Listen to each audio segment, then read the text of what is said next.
السلام عليكم ورحمة الله وبركاته. الحمد لله. أعوذ بالله من الشيطان الرجيم. بسم الله الرحمن الرحيم. إنما الصدقات للفقراء والمساكين والعاملين عليها والمؤلفة قلوبهم. صدق الله العليم. கண்ணியத்திற்கும் பெரும் மதிப்பிற்கும் உரிய அல்லாஹுடைய நல்லடியார்களே, அல்லாஹுடைய மாபெரும் கிருபையால் 15 நாட்கள் நோன்பு நோற்றுவிட்டு 16வது நாளுடைய தராவீஹ் தொழுகை தொழுதுவிட்டு அமர்ந்திருக்கின்றோம். இதுவரை செய்த அமல்கள் அனைத்தையும் அல்லாஹு தாலா ஏற்றுக்கொள்வானாக. அந்த அமல்களுக்கு முழு கூலியை அல்லாஹு தாலா தந்தல் புரிவானாக. நாம் செய்யக்கூடிய அமல்களை எல்லாம் அல்லாஹு கபூலாக்கி அதன் மூலமாக உலகத்தில் ஏற்பட்டிருக்கக்கூடிய அனைத்து பிரச்சனைகளையும் அல்லாஹு தாலா நீக்கி அருள் புரிவானாக. கண்ணியமிக்க அல்லாஹுடைய நல்லடியார்களே, உலகத்திலே பிரச்சனைகள் ஏற்பட்டு கொண்டே இருக்கின்றது. இந்த பிரச்சனைகளுக்கெல்லாம் தீர்வு வேண்டும் என்று சொன்னால் ஒரு முஸ்லீம் 4 விஷயங்களை நிச்சயமாக தெரிந்து வைத்திருக்க வேண்டும். 4 கடமைகளை அவன் கண்டிப்பாக தெரிந்து வைத்திருக்க வேண்டும். ஒரு முஸ்லீம் 4 கடமைகளை கண்டிப்பாக தெரிந்து வைத்தான் என்று சொன்னால் இந்த உலகத்தில் எந்த பிரச்சனையும் ஏற்படாது, எந்த குழப்பமும் ஏற்படாது. நாம் செய்யக்கூடிய துஆக்கள் அல்லாஹுவால் அங்கீகரிக்கப்பட்டு கொண்டே இருக்கும். அதில் முதலாவது கடமை பாகப்பிரிவின கடமை. சொத்து பிரச்சனை இருக்கின்றதே, அது முதலாவது கடமை. அந்த கடமையை ஒவ்வொரு முஸ்லீமும் கண்டிப்பாக தெரிந்து வைத்திருக்க வேண்டும். இரண்டாவது கடமை வசியத் செய்வது. அந்த கடமையும் கண்டிப்பாக தெரிந்து வைத்திருக்க வேண்டும். வசியத் எப்படி செய்யணும் என்ற சட்ட திட்டங்களை தெரிந்து வைத்திருக்க வேண்டும். மூன்றாவது வக்ஃப் செய்வது. நம்முடைய சொத்தை நம்முடைய பள்ளிவாசலுக்கோ வேறு யாருக்கோ ஏழைகளுக்கோ வக்ஃப் செய்வதாக இருந்தால் அதை எப்படி வக்ஃப் செய்ய வேண்டும் என்ற சட்ட திட்டங்களை தெரிந்து வைத்திருக்க வேண்டும். நான்காவது பொருளாதாரம், ஜகாத்துடைய சட்ட திட்டங்களை தெரிந்து வைத்திருக்க வேண்டும். இந்த 4 சட்டங்களையும் எந்த முஃமின், எந்த முஸ்லிம் தெரிந்து வைத்திருக்கின்றானோ அவன் நிச்சயமாக உலகத்தில் வெற்றி பெற்று விடுவான். இன்று நாம் அந்த 4லே 4வதாக இருக்கக்கூடிய ஜகாத்துடைய சட்டத்தை தான் இன்று பார்க்க இருக்கின்றோம். அல்லாஹு தாலா குர்ஆனிலே 8 நபர்களுக்கு அல்லாஹு தாலா ஜகாத்துடைய தொகையை கொடுக்கும்படி சொல்லுகின்றான். 8 நபர்களுக்கு நாம் ஜகாத்துடைய தொகையை கொடுக்கணும். அந்த 8 நபர்கள் யார் யார், எப்படி கொடுக்கணும் என்பதையெல்லாம் அல்லாஹு தாலா நபி ஸல்லல்லாஹு அலைஹி வஸல்லம் அன்னவர்கள் மூலமாக நமக்கு விளக்கி தந்திருக்கின்றார். இந்த ஜகாத்துடைய கடமை இருக்கின்றதே, அது இன்று நேற்று கடமையாக்கப்பட்டதல்ல. நபி அவர்கள் மக்காவில் இருக்கின்ற பொழுதே அல்லாஹ் ஜகாத்தை கடமையாக்கினார். எல்லா சட்டங்களுமே நபி அவர்கள் மதீனாவுக்கு சென்றதற்கு பிறகுதான் கடமையாக்கப்பட்டது. ஆனால் ஜகாத்துடைய சட்டம் நபி அவர்கள் மக்காவில் இருக்கின்ற பொழுதே கடமையாக்கப்பட்டது. எப்படி கடமையாக்கப்பட்டது? நபி ஸல்லல்லாஹு அலைஹி வஸல்லம் அன்னவர்களிடம் சஹாபாக்கள் கேட்கின்றார்கள், நாங்கள் எங்களுடைய பொருளாதாரத்தில் எதை எவ்வளவு கொடுக்க வேண்டும் என்பதாக கேட்கின்றார்கள். அல்லாஹ் குர்ஆனில் சொல்வான், யஸ்அலூனக மாதா யுன்ஃபிகூன். நபியே, உங்களை பார்த்து அவர்கள் கேட்கின்றார்கள், தன்னுடைய சொத்திலே தன்னுடைய பொருளாதாரத்திலே எதை எவ்வளவு கொடுக்க வேண்டும் என்பதாக கேட்கின்றார்கள். நீங்கள் சொல்லுங்கள், குலில் அஃப்வ, நீங்கள் செலவு செய்தது போக மிச்சம் இருப்பதை கொடுத்து விடுங்கள். மக்காவில் இருக்கின்ற பொழுது நாம் அன்னன்னைக்கு என்ன சம்பாதிக்கின்றோமோ அந்த சம்பாத்தியத்தில் எதையெல்லாம் செலவு செய்கின்றோமோ செலவு போக மிச்சம் எவ்வளோ இருக்கின்றதோ அதை அனைத்தையும் ஜகாத் கொடுத்துடணும், சதகா செஞ்சிடணும். எதையுமே சேமித்து வைக்கக்கூடாது. அப்படிதான் மக்காவிலே நபி அவர்கள் இருக்கின்ற பொழுது சட்டமாக்கப்பட்டு கொண்டிருந்தது. ஆனால் அல்லாஹு தஆலா இரக்கமுள்ளவன் அல்லவா. நபி அவர்கள் மதீனாவுக்கு சென்றதற்கு பிறகு ஹிஜ்ரி 2ஆம் ஆண்டிலே அல்லாஹு தஆலா ஜகாத்துடைய சட்ட திட்டங்களை அல்லாஹ் இறக்குகின்றான். நபி அவர்கள் ஹிஜ்ரத் செஞ்சு மதீனாவுக்கு சென்றதற்கு பிறகு அங்கே அல்லாஹு தஆலா ஜகாத்துடைய சட்டங்களை இறக்குகின்றான். அந்த ஜகாத்துடைய சட்டத்திலே ஜகாத்தை யார் யாருக்கு கொடுக்க வேண்டும் என்பதை அல்லாஹ் சொல்லுகின்றான். நபி அவர்கள் நமக்கு விளக்கி தருகின்றார்கள். முதலாவது ஜகாத்துடைய தொகை யாருக்கு கொடுக்கணும், யார் ஜகாத்தை கொடுக்கணும் என்று சொன்னால் அவர் முஸ்லீமாக இருக்கணும். முஸ்லீம் அல்லாதவர்களுக்கு ஜகாத்து கடமை கிடையாது. இரண்டாவது அவர் அறிவுடையவராக இருக்கணும். அறிவற்றவராக இருப்பவருக்கு ஜகாத்து கடமை கிடையாது. மூன்றாவது பருவம் அடைந்தவராக இருக்கணும். சிறுவர்கள் மீது ஜகாத்து கடமை கிடையாது. நான்காவது சுதந்திரமானவராக இருக்கணும். அடிமைகள் மீது ஜகாத்து கடமை கிடையாது. ஐந்தாவது ஜகாத் கடமையாகும் அளவுக்கு அவர் அந்த பொருளாதாரம் அவரிடம் இருக்கணும். எந்த அளவுக்கு நிசாபு சொல்லப்பட்டிருக்கின்றதோ அந்த நிசாபுடைய அளவுக்கு அவரிடம் பொருளாதாரம் இருக்கணும். அப்படி இல்லாதவர்கள் மீது ஜகாத்து கடமை கிடையாது. ஆறாவது ஜகாத்துக்கு தகுதியான பொருள் அவரிடம் இருக்கணும். அடிப்படை தேவை போக, கடன்கள் எல்லாம் போக மிச்சம் இருக்கக்கூடிய அந்த தொகை அவரிடம் இருந்தால் அவருக்கு ஜகாத்து கடமை, அது நிசாபுடைய அளவு இருந்தால். ஏழாவது பொருளுடைய ஜகாத்துடைய அளவு பிறை கணக்கின்படி அவர் இருக்கணும். வருஷத்துடைய சூரிய கணக்கின் பிரகாரம் இருக்கக்கூடாது. பிறை கணக்கு சந்தையுடைய கணக்கின் பிரகாரம் ஒரு ஆண்டு முழுவதும் அவருடைய கையில் இருக்கணும். அப்படி இருந்தால்தான் அந்த பொருளின் மீது ஜகாத்து கடமை. இப்படி 7 ஷரத்துகளை நபி ஸல்லல்லாஹு அலைஹி வஸல்லம் அன்னவர்கள் ஜகாத்து கடமையாகுவதற்கான ஷரத்துகளை சொன்னார்கள். இந்த 7 ஷரத்துகளிலே அத்தியாவசிய தேவை பொருள், அடிப்படை தேவையான பொருள் என்று சொன்னால் நாம் வசிக்கக்கூடிய வீடு, அன்றாடம் புழங்கக்கூடிய சாமான்கள், இதுவெல்லாம் நம்முடைய தேவைக்குள்ளது. நம்முடைய வாகனம், இதுக்கெல்லாம் ஜகாத்து கிடையாது. மேல் மிச்சமாக என்ன இருக்கின்றதோ அதற்குத்தான் ஜகாத்து கடமை. நாம் ஒரு இடம் வாங்கி போட்டிருக்கோம் என்று சொன்னால் அந்த இடம் நாம் வீடு கட்டுவதற்காக வாங்கி போட்டால் ஜகாத்து கிடையாது. அதை விற்பனைக்காக வாங்கி போட்டோம் என்று சொன்னால் அது எத்தனை ஆண்டுக்கு பிறகு விற்கின்றோமோ அத்தனை ஆண்டுகளும் கணக்கு போட்டு ஜகாத்து கொடுக்கணும். நாம் சொந்தமாக ஒரு வீடு கட்டியிருக்கின்றோம், இன்னொரு வீடு கட்டி வாடகைக்கு விடும் என்று சொன்னால் அந்த வீட்டுடைய மதிப்புக்கு ஜகாத்து கிடையாது. அந்த வீட்டிலிருந்து வரக்கூடிய வாடகை பணத்திற்கு ஜகாத் உண்டு. வீட்டுடைய மதிப்பிற்கு ஜகாத்து கிடையாது. அது எத்தனை கோடி போட்டு கட்டினாலும் சரி அந்த வீட்டுக்கு ஜகாத்து கிடையாது. எத்தனை கோடிக்கு நாம் கார் வாங்கினாலும் சரி அந்த காருக்கு நம்முடைய சொந்த செலவுக்காக வாங்கினால், நம்ம சொந்த யூஸுக்காக வாங்கினால் அதற்கு ஜகாத்து கிடையாது.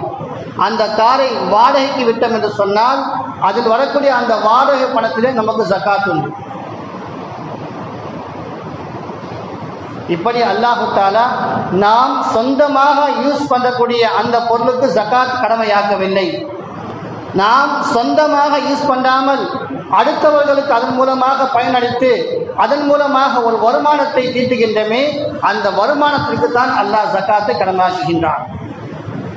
அதே போன்று ஜகாத்துடைய இந்த தொகை இருக்கின்றதே, இது எதன் மீதெல்லாம் கடமையாகிறது என்று சொன்னால் தங்கத்தின் மீது ஜகாத்து கடமை, வெள்ளியின் மீது ஜகாத்து கடமை, காசு பணத்தின் மீது ஜகாத்து கடமை, விளைச்சை நிலத்தின் மீது ஜகாத்து கடமை, கால்நடைகள் மீது ஜகாத்து கடமை.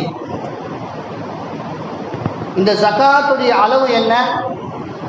தங்கமாக இருந்தால் 87 கிராமும் 480 மில்லி கிராமும் ஜகாத். அந்த அளவுக்கு தங்கம் இருந்தால் அவர் மீது 40% ஜகாத்து கொடுப்பது கடமை. சுமார் 10.25 பவுன், 11 பவுனுக்கு 520 கிராம் கம்மி. 87 கிராமும் 480 மில்லி கிராமும் ஒருவரிடம் இருந்தது என்று சொன்னால் அந்த நகை ஒரு ஆண்டு முழுமை பெற்றுவிட்டால் அவர் மீது ஜக்காத்து கடமை தங்கத்திலே. இது நபி ஸல்லல்லாஹு அலைஹி வஸல்லம் அவருடைய காலத்திலே தீனார் இருந்தது, தங்க தீனார் இருந்தது. அந்த தீனார் 20 தீனார் ஒருவரிடம் இருந்தது என்று சொன்னால் அவருக்கு ஜக்காத்து கடமை. அந்த 20 தீனார் தான் இன்னைக்கு தங்கத்திலே கணக்கு போடும் பொழுது 87.5 கிராம், அதாவது 87.480 மில்லிகிராம். அந்த 20 கிராம் தீனார், அந்த 20 தீனார் தான் இன்று 87 கிராம் ஆகின்றது. அதே போன்று வெள்ளியிலே 612.5 கிராம் ஒருவரிடம் இருந்தது என்று சொன்னால் அவர் மீது ஜக்காத்து கடமை. அது அன்றைய காலத்திலே 200 திர்ஹம் இருந்தால் அவர் மீது ஜக்காத்து கடமை. தீனார் என்பது தங்க காசு, திர்ஹம் என்பது வெள்ளி காசு. அந்த 200 திர்ஹம் ஒருவரிடம் இருந்தது என்று சொன்னால் அவருக்கு ஜக்காத்து கடமை. அந்த 200 திர்ஹம் தான் இன்று வெள்ளியிலே 612.5 கிராம் வருகின்றது. அதன் பிறகு காசு பணம் இருக்கிறது சொன்னால் அந்த காசு பணத்திலே இந்த வெள்ளியுடைய மதிப்பிலே சுமார் 612 கிராம் வெள்ளியுடைய மதிப்பு என்னமோ அந்த பணம் நம்மிடம் செலவுகள் எல்லாம் போக மேல் மிச்சமாக நம்மிடம் சேமிப்பாக இருந்தால் அந்த சேமிப்பாக இருக்கக்கூடிய பணம் ஒரு ஆண்டு முழுமை பெற்று நம்மிடம் கையில் இருந்தால் அதன் மீது ஜக்காத்து கடமை. அதே போன்று வியாபார பொருட்களாக எதுவெல்லாம் விற்பதற்காக வாங்கியிருக்கின்றோமோ அந்த பொருட்கள் மீது ஜக்காத்து கடமை. நாம் வியாபாரம் செய்வதற்காக கடையிலே நாம் அமர்வதற்காக அங்கே போட்டிருக்கக்கூடிய ஃபேன், சேர், அது மீது ஜக்காத்து கடமை அல்ல. எந்த பொருளை விற்பனை செய்கின்றோமோ அந்த பொருள் மீது ஜக்காத்து கடமை. அதே போன்று பூமியுடைய விளைச்சலுடைய பொருட்களில் ஜக்காத்து கடமை. கால்நடைகள் மீது ஜக்காத்து கடமை. இந்த வியாபார பொருட்களிலே அல்லாஹு தஆலா ஜக்காத்தை எப்படி கடமையாக்க என்று சொன்னால், எப்படி வெள்ளியினுடைய மதிப்பு 612 கிராம் 12.5 கிராமுடைய மதிப்பு சுமார் இன்று கணக்கு போட்டோம் என்று சொன்னால் ஒரு வெள்ளியுடைய மதிப்பு 295 ரூபாய். அதை 612.5 கிராமுடைய மதிப்பு போட்டோம் என்று சொன்னால் சுமார் அது 1,80,580 ரூபாய் ஆகின்றது. அந்த அளவுக்கு ஒருவிடம் பணம் இருந்தால் அல்லது வியாபாரமாக விற்கக்கூடிய அந்த பொருள் அவரிடம் இருந்தது என்று சொன்னால் அது ஒரு ஆண்டுகள் பூர்த்தியாகின்றால் அவர் மீதும் ஜக்காத்து கடமை. அதே போன்று விளைச்சல் நலம், அது வானம் பார்த்த விளைச்சல் நலமாக இருந்தால் அதிலே 10 1 கொடுக்க வேண்டும். நாம் தண்ணீர் பாய்ச்சி விளையக்கூடிய விளைச்சலாக இருந்தால் 20 1 கொடுக்க வேண்டும். ஆரம்பத்தில் எப்படி என்று சொன்னால் சுரங்கத்தின் மூலமாக ஒரு பொருள் எடுக்கப்பட்டால் அந்த சுரங்கத்தின் மூலமாக எடுக்கப்பட்ட அந்த புதையலுக்கு 20 1 கொடுக்க வேண்டும். 100க்கு 20 ரூபாய் அவர் ஜக்காத்து கொடுக்கணும். ஏன்? அதில் எந்த உழைப்பும் கிடையாது, அவருக்கு பொக்கிஷமாக கிடைத்தது. இன்னைக்கு அந்த மாதிரி கிடைப்பது கிடையாது. அன்னைக்கெல்லாம் பழையவர்கள் பெரியவர்கள் எல்லாம் தன்னுடைய மூதாதையர்களுக்காக வேண்டி வீட்டிலே பொருட்களை பதைத்துவிட்டு செல்வார்கள், பொற்காசுகளை பதைத்துவிட்டு செல்வார்கள். அது போன்ற புதையல்கள் கிடைக்கும். அது அவர்களுடைய உழைப்பின் மூலமாக கிடைத்ததல்ல. அதனால் அந்த உழைப்பு இல்லாமல் கிடைத்த அந்த பொருள்களுக்கு 20% ஜக்காத்து கொடுக்கணும். 100க்கு 20% ஜக்காத்து கொடுக்கணும். அதே போன்று ஒருவன் வானம் பார்த்த பூமியாக, அதாவது மழையின் மூலமாக தண்ணீர் பாய்ச்சக்கூடிய, மழையின் மூலமாக விளையக்கூடிய அந்த பூமி, அது எவ்வளோ பெரிய பூமியாக இருந்தாலும் அதிலே 10 1 கொடுக்க வேண்டும். அந்த விளைச்சலிலே 100 மூட்டை நெல் வந்தால், 100 மூட்டை கோதுமை வந்தால் அதிலே 10 மூட்டை அவர் கொடுக்க வேண்டும். வானம் பார்த்த பூமியாக இருந்தால் 10 மூட்டை அவர் கொடுக்கணும். அதுவே அவர் தண்ணீர் பாய்ச்சி அதன் மூலமாக விளைந்திருந்தால் அதிலே அவர் 10 பாதி, அதாவது 100 5 மூட்டை அவர் கொடுக்க வேண்டும். அவர் உழைச்சதின் காரணமாக, அந்த உழைப்பின் காரணமாக அதிலே பாதி கொடுக்க வேண்டும். அதே போன்று ஒருவர் கால்நடை வைத்திருக்காங்க சொன்னால், ஆடு மாடு ஒட்டகம் வைத்திருந்தால், அந்த ஆடு மாடு ஒட்டகத்திலே அவர் 39 ஆடு வைத்திருந்தால் ஜக்காத்து கடமை அல்ல. 39க்கு மேல் 40 ஆடு வந்துவிட்டால் ஒரு ஆடு அவர்கள் ஜக்காத்து கடமை. மாடு 29 மாடு வைத்திருந்தால் ஜக்காத்து கடமை அல்ல. 30 மாடு வைத்திருந்தால் அவர்கள் ஜக்காத்து கடமை. இந்த ஆடு மாடு விளைச்சல் பொற்காசுகள் புதையலாக கிடைக்கப்பட்டது, இதுவெல்லாம் ஒரு ஆண்டு பூர்த்தியாக வேண்டிய அவசியம் கிடையாது. இதுவெல்லாம் எப்பொழுது விளைகின்றதோ எப்பொழுது கிடைக்கின்றதோ அப்பொழுதே அதிலிருந்து ஒன்றை கொடுக்க வேண்டும். எது நாம் கஷ்டப்பட்டு உழைக்கின்றோமோ, அது தங்க காசு வெள்ளி காசு நாம் சம்பாதிக்கக்கூடிய அந்த பணம், இதற்குத்தான் ஒரு ஆண்டு பூர்த்தியாக வேண்டும். நாம் எதையெல்லாம் உழைத்து சம்பாதிக்கின்றோமோ அதை அல்லாஹ் தஆலா உடனே தர்மம் செய்யும்படி அல்லாஹ் சொல்லவில்லை. அதை ஒரு ஆண்டு முழுவதும் நீ கை வைத்துக்கொள். ஒரு ஆண்டு முழுவதும் அந்த பணம் உன்னில் சேமிப்பாக இருந்தால்தான் அதிலிருந்து உனக்கு ஜக்காத்து கடமை. உதாரணத்துக்கு பார்ப்போம்.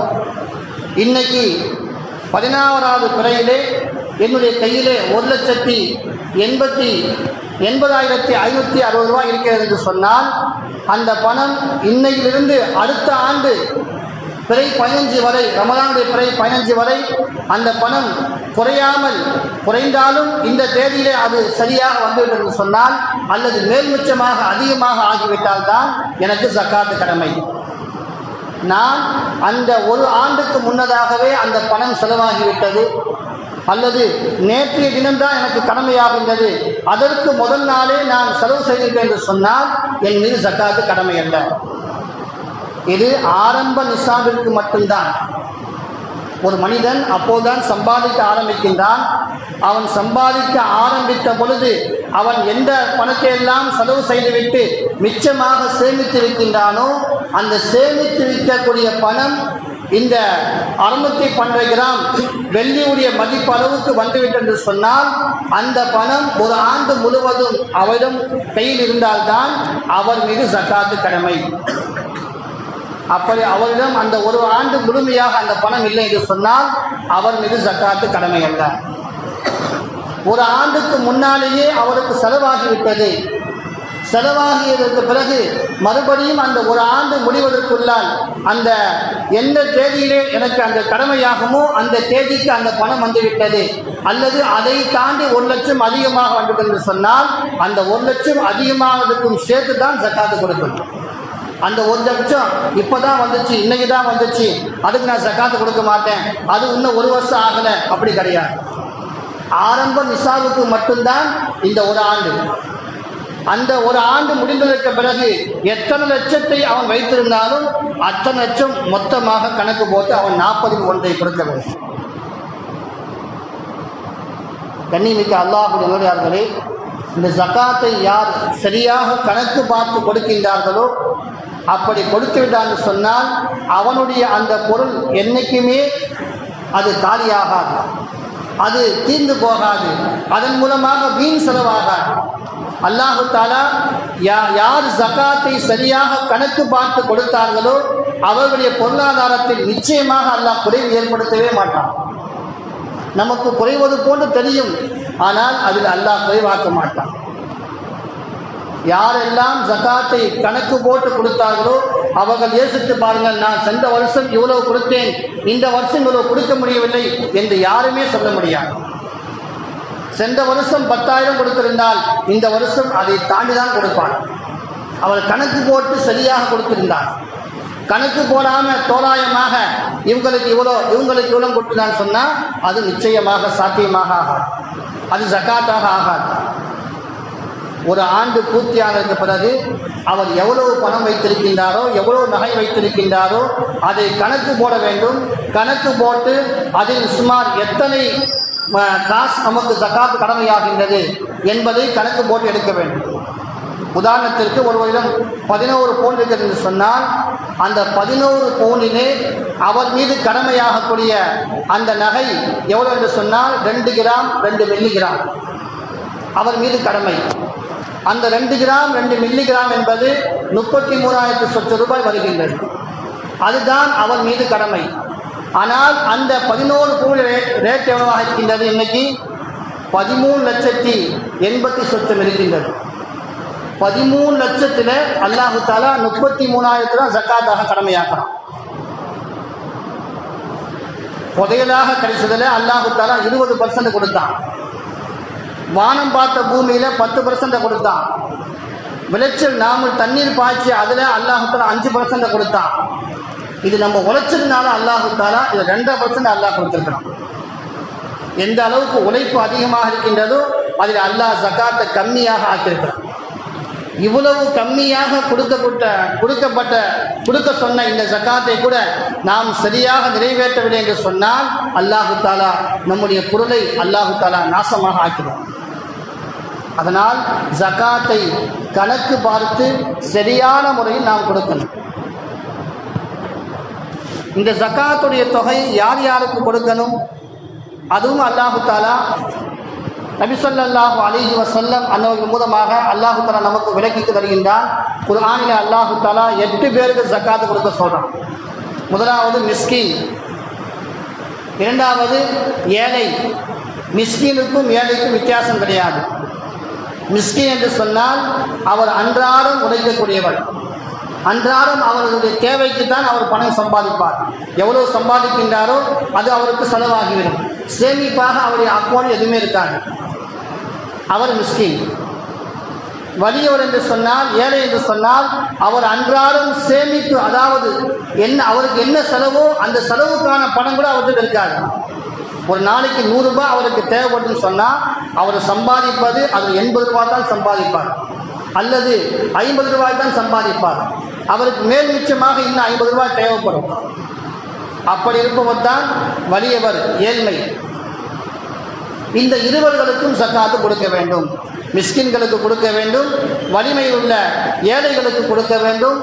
அதன் பிறகு கணக்கு, அதாவது ஜக்காத்துடைய தொகையை வசூலிக்கின்றார்களே அவர்களுக்கு கொடுக்க வேண்டும். அல்லாஹ்வுடைய பாதையிலே சென்ற போர் செய்கிறார்களே அந்த போராளிகளுக்கு கொடுக்க வேண்டும். இப்படி அல்லாஹ் 8 பிரிவுகளை சொல்கின்றான். அந்த 8லே 4 தான் இன்னைக்கு இருக்குது. மீது 4கள் உங்களுக்கு கிடையாது. அடிமைகள் கிடையாது. இஸ்லாத்திற்கு வரவர்களுக்கு புதுசாக இஸ்லாத்தில் யார் ஏற்றுக்கொண்டார்களோ அவர்களுக்கு கொடுக்கும்படி சொல்கின்றான். அதுவும் கிடையாது. அடிமைகளும் கிடையாது. போருக்கு சென்றவர்களும் கிடையாது. அதனால் அந்த 4 அல்லாமல் மீதி உள்ள 4 மிஸ்கின்கள், ஏழைகள், கடனாளிகள், இவர்களுக்கு கொடுக்கணும். இந்த 4 பேர்களுக்கு ஜக்காத்தை சரியான முறையில் கணக்கு பார்த்து கொடுக்கணும். அதில் யாருக்கு சிறந்தது என்று சொன்னால் நம்முடைய உறவினர்கள் தான் முதல்ல கொடுக்கணும். நம்ம ஜக்காத்துடைய தொகையை கணக்கு போட்டு எடுக்கிறோம். எடுத்துட்டு அந்த தொகையில் ஏதாவது ஒரு பொருளை வாங்கி கொடுக்குறோம். பொருளை வாங்கி கொடுக்குறது தப்பில்லை. பொருளை வாங்கி கொடுக்குறோம். அதை கண்ணியமாக கொடுக்கும் பொழுது அந்த பொருள் இருக்கின்றதே அது நம்முடைய உரியவர்களுக்கு கண்டிப்பாக சேரணும். யாருக்கு அல்லாஹ் கொடுக்கும்படி சொன்னாலும் அவருக்குடைய கையில் போய் சேரணும். அப்படி சேரல என்று சொன்னால் அந்த ஜக்காத்து நிறைவேறாது. யாருக்கு ஜக்காத்து வாங்க தகுதி இருக்கின்றதோ அவருக்கு போய் சேரணும். ஜக்காத்து வாங்க தகுதி இல்லாதவருக்கு அந்த பணம் போயிட்டு சொன்னால் அந்த ஜக்காத்து நிறைவேறாது. இன்னைக்கு பைத்துல் மால் என்று சொல்லி எத்தனை இடங்கள் இருக்கின்றது. அந்த பைத்துல் மாலுக்காக வேண்டி ஜக்காத்துடைய தொகையை வசூல் கொண்டு போகிறாங்க. அப்படி வசூல் செய்துட்டு போய் அவர்கள் அந்த பணத்தை உடனே அதை யாருக்கு கொடுக்கணுமோ அவர்கள் கொடுக்கணும். அப்படி கொடுக்காமல் அவர்கள் சேமித்து வைத்து அதன் மூலமாக மற்றவர்கள் கடன் கொடுத்து உதவினார்கள் சொன்னால் அந்த பணம் ஜக்காத்துடைய அந்த தொகை இருக்கின்றது. யாரு கொடுத்தாரோ அவருடைய ஜக்காத்து நிறைவேறாது. ஏன்? ஜக்காத்துடைய தொகையை அவர் உரியவருக்கு சேர்த்து அந்த பணம் அவருக்கு சொந்தமாயிடும். அப்படி சொந்தமானால்தான் இவருடைய ஜக்காத்துடைய கடமை நிறைவேறும்.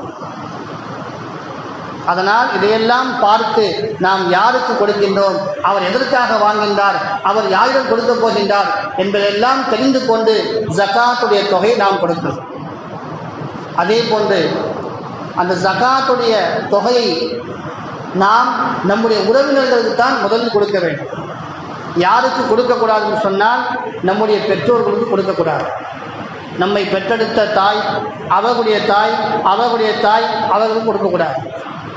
நம்முடைய அத்தா, அவங்களுடைய அத்தா அவங்களுக்கும் கொடுக்கக்கூடாது. நம்முடைய பிள்ளை, மகன், பேரப்பிள்ளை இவர்களுக்கும் கொடுக்கக்கூடாது. மேலே உயர்ந்து போகிறவங்களுக்கும் கொடுக்கக்கூடாது, கீழே வரக்கூடிய நம்ம பிள்ளைகளுக்கும் கொடுக்கக்கூடாது. கணவன் மனைவிக்கு கொடுக்கக்கூடாது, மனைவி கணவனுக்கு கொடுக்கக்கூடாது. இது அல்லாமல் மற்ற எல்லோருக்கும் கொடுக்கலாம். நம் உடன் பிறந்த சகோதர சகோதரிகளுக்கு கொடுக்கலாம். அதுதான் முதல் தரம். நாம் ஜகாத்துடைய தொகையை கொடுப்பதிலே மிக சிறந்தது என்று சொன்னால் நம்முடைய உடன் பிறந்த சகோதரர்கள். அவர்கள் வறுமையில் இருப்பார்கள், நாம் வசதி வாய்ப்போடு இருப்போம், அவர் கடனாளியாக இருப்பார், அல்லது அவருடைய வீட்டிலே வருமானம் இல்லாமல் அவர் கஷ்டப்பட்டு கொண்டிருப்பார். அதை நாம் தேடி கொண்டு போய் நாம் அவரிடம் ஜக்காத் என்பதாக சொல்லிக் கூட கொடுக்க தேவையில்லை.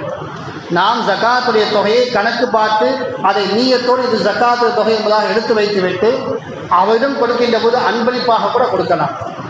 அவன் ஜக்காத்துன்னு சொன்னால் வாங்க மாட்டாங்க அப்படின்னு சொன்னால் நம்ம ஜக்காத்து சொல்லாமல் அன்பளிப்பாக வச்சுக்க அண்ணன், அன்பளிப்பாக வச்சுக்க தங்கச்சி அப்படின்னு அன்பாக கொடுக்கணும். நமக்கு தான் அது கடமை, அவங்களுக்கு அது கடமை இல்லை. அந்த கடமையை நிறைவேற்றுவதற்காக வேண்டி நாம் அவர்களிடம் அன்பளிப்பாக கொடுத்தாலும் நம்முடைய நீட்டு ஜக்காத்துடைய நீர் அவங்களுக்கு அன்பளிப்பாக கொடுக்கணும். அப்படி கொடுத்தன்னு சொன்னால் அல்லாஹ் டபுள் கூடிய கொடுக்குறான். உடன் பிறந்த சகோதர சகோதரிகளுக்காக கொடுத்தன்னு சொன்னால் அல்லாஹ் டபுள் கூடி கொடுக்குறான், டபுள் நன்மையை கொடுக்குறான். உடன் பிறந்த சகோதர சகோதரிகள் இல்லை என்று சொன்னால் அவருடைய பிள்ளைகள் இருப்பார்கள், அவர்களுக்கு கொடுக்கலாம். அல்லது சின்னம்மா, சிறியத்தா, சின்னத்தா, பெரியத்தா இவர்களுக்கு கொடுக்கலாம். அல்லது மாமா, மாமி, மாமனார், மாமியார் இவர்களுக்கு கொடுக்கலாம். இதுவல்லாமல் மற்ற நம்முடைய உடன் பிறந்த, அதாவது நம்முடைய பிள்ளைகளுக்கு கொடுக்கக்கூடாது, நம்முடைய பெற்றோர்களுக்கு கொடுக்கக்கூடாது, நம்முடைய மனைவிக்கு கொடுக்கக்கூடாது. மனைவிக்கு கொடுக்காமல் மனைவியுடைய தந்தைக்கு கொடுக்கலாம். மனைவி கஷ்டமாக இருந்தால் மனைவியுடைய தந்தைக்கு கொடுக்கலாம், அல்லது மனைவியுடைய தகப்பனாருக்கு கொடுக்கலாம். இப்படியெல்லாம் கொடுத்து நம்முடைய ஜகாத்துடைய கடமையை நிறைவேற்றிக் கொள்ள வேண்டும், நம்முடைய குடும்பத்துடைய கஷ்டங்களையும் நீக்கிக் கொள்ள வேண்டும். அதுதான் அசல். நாம் நம்முடைய கடமையை நிறைவேற்றுவதற்காக வேண்டி யாருக்கோ தர்மம் செய்கிறோம், ஆனால் நம்முடைய குடும்பத்தார்கள் பிச்சைக்காரனாகவே திட்டுக்கிறாங்க. அல்லாஹு தாலா ஏன் ஜக்காத்தை கடமையாக்கலான்னு சொன்னால், இந்த ஜக்காத்துடைய தொகையை சரியான முறையில் கணக்கு பார்த்து ஒருவன் கொடுத்து விட்டான்னு சொன்னால் எல்லோருமே அவர்கள் தேவைக்குண்டான பொருள்களை சரியாக வைத்திருப்பார்கள். யாருமே இல்லாதப்பட்டவர்களாக அடுத்த விதம் தேவையுள்ளவர்களாக இருக்க மாட்டார்கள். அதற்கு தான் அல்லாஹ் ஜக்காத்தை கடமையாக்கி இருக்கின்றான். எனவே கண்ணியமிக்க அல்லாஹுடைய நல்லடியார்களே, இந்த கணக்கை எல்லாம் சரியான முறையில் தெரிந்து கொண்டு அதை முழுமையாக நிறைவேற்ற வேண்டும்.